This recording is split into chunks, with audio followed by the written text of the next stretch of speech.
Lilly Schmidt was a Bulgarian spy. Lilly Schmidt came to America. She had done some homicides in Bulgaria with her husband. And she came in here and she said, you know, I want my piece of America. I am going to get anything I want, and I have nothing. I'm going to infiltrate the biggest cases in America. I'm going to infiltrate the Pentagon. They say it can't be done. Lilly Schmidt's going to do it. Lilly dressed up, had a stretch limousine. Lilly and her husband went to Park Avenue. They got a hold of a lady inside a bank. And they said, listen, we want to write checks for $60,000. I might be off on that number. It could be a little bit different because it's from memory. And we want, when the vendor calls you to verify if this is a certified bank check, to say, yes, it is, and it's good, the funds are in the account. They went to Park Avenue and they proceeded to steal $9 million in precious art, furs, jewelry, anything monetary, paintings, and they got away with it because when the vendor on Park Avenue, one was a Pissarro painting worth $80,000, and they only made one check. It was flawless, but it was always $80,000. Presented the check, they'd call the bank. Funds are here. Yes, sir. They'd walk out with an $80,000 Pissarro, fence it for $40,000, and have $40,000 in the back of the limousine. Who's not going to buy a Pissarro or Picasso painting? They did this with Harry Winston. They did it with Donald Trump. This went on, and went on. Until one day, there were so many wanted posters on Park Avenue that Lilly Schmidt, a Donald Trump security man, saw the poster. He said, wow, that's them, dressed up in sable, stretch limousine. Her husband was carrying a .44 Magnum pistol. They were going to go do their daily deal. They're going to go defraud someone out of a lot of money. The Trump security guard says, excuse me, you're under arrest. Retired cop. They wind up in Rikers Island, the worst prison in America. Lenny runs. He's captured the next day with the pistol. Lilly's in. Lilly's this beautiful girl at one time who can just flim-flam anybody. All right. Rikers Island's not a fun place for a girl. They throw her in a cell with one of my informants 3 times. Now, an FBI agent and an NCIS agent tried to make this case because it involved international, well, excuse me, she also infiltrated the Pentagon. She actually walked into the Pentagon, walked into a full colonel's office and stole his ID, got away with it, changed clothes, and walked out of the Pentagon with a full set of a colonel's ID, which they replicated, and they became Colonel John Doe. Now, the Colonel John Doe, whose mother left him a trust fund, became the vehicle to steal everything. Now they're in Rikers Island, and unfortunately for Lilly, she tries 3. Her logic is, I'm going to have the agents killed. Every day it's the same MO. They stop for coffee, they bring me to Brooklyn Federal Court, I make my court appearance. If I could get 2 hitmen to come up and shoot them in the head, she thought her case would end, which is ridiculous. She tells my informant, who's a good informant, she says, I got to hire a hitman. 3 times she tries to hire hitmen out of Rikers Island.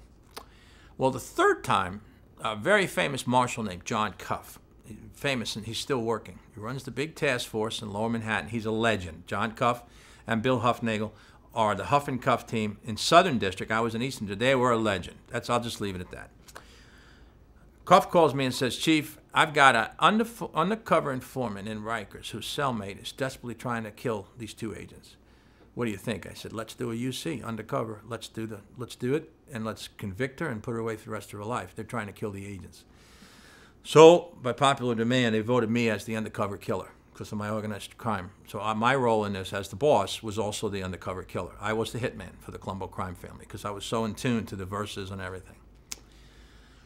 We get back to her. We arrange for $300,000 payment, and the hit will go on. And the plan, I've got to make her admit the elements of the crime so the U.S. attorney can get to conviction. But I've got to make her say it without pushing her in a direction. Very tricky.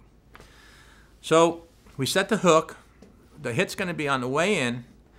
We're going to break Lilly on a controlled breakout. Very dangerous out of Rikers Island. This is dangerous stuff because the guards don't know we're doing this. I'm dressed like the agent with his cross, his baby pictures in my wallet, his credentials. I've got his jewelry on. I just killed them, so Lilly thinks. She hatched the plan that when we stopped at the candy store to get their coffee, I would walk up with a silenced .45 and shoot them in the head. I was dressed as a New York City policeman. This is all on tape. Now we had to push the plan through, make her escape, and get her to admit what she did on tape. There's tapes everywhere. I've got tapes on. The car's taped. The dashboard's taped. The cameras in the getaway room are taped. The electronic division on the Bill Huffnagel is just superior. This has to be a coordinated effort. We do the breakout. The guards don't know. They don't know what's going on. They just see a federal agent. I've got his cross on, the guy I just killed. And she knows he wore the cross every day. She is so shocked when she sees me. She goes, oh, my God. Oh, my God. It's done. She's looking at the cross. It's done. I just say, hey, all right, lady, let's go. Handcuffed. I'm acting professional. But I'm actually a killer in her eyes. Get her outside. Go through the 3 checks at the gates, which is unbelievable that we weren't made by the guards. Get to the outside. The tapes are on, and she is admitting how my plan worked. I told you so. I told you so. Then she tries to incorporate me to be with her on future deals because she needs a guy who can steal with a gun. She's tired of doing it with the pen. She says, I like you. I like the way you work, and I have to be very forceful like, hey, this is business. Get to the safe site. We're going to dye her hair. The package of $300,000 is going to be delivered. This is all controlled. I'm being monitored all the way, but tremendous amount of support. So in most of these cases, once we got through the 3rd gate check, she'd have Bulgarians shoot me. And then, see, there's a double bang. They shoot me, and then they take. So I had 2 sets of machine guns, deputies watching it. Because this is where you really get killed on a UC roll. You don't know what she's doing. She may have hatched her own plan. Get to the hotel room. It's a controlled takedown. The money doesn't come. We're very close to getting the money, which was counterfeit. Of course, she had counterfeit money. Control breakdown. She's arrested. I'm taken away. They rough me up a little bit. I'm still in full role as the hitman with the murder weapon. They take me away. Of course, we just go down the block, and they put her in jail. And until the time she went to trial, she swore I was the hitman. When she saw me in court, Judge Kimball Woods, who was going to be the AG but had some problems in her background, was the trial judge. When she saw me, they said she was in such shock she started to hyperventilate that I was a U.S. Marshal. So this case has been very well documented, and there's many movies on it. And she got 53 years without parole. She has to do the 53. So Lilly got stung.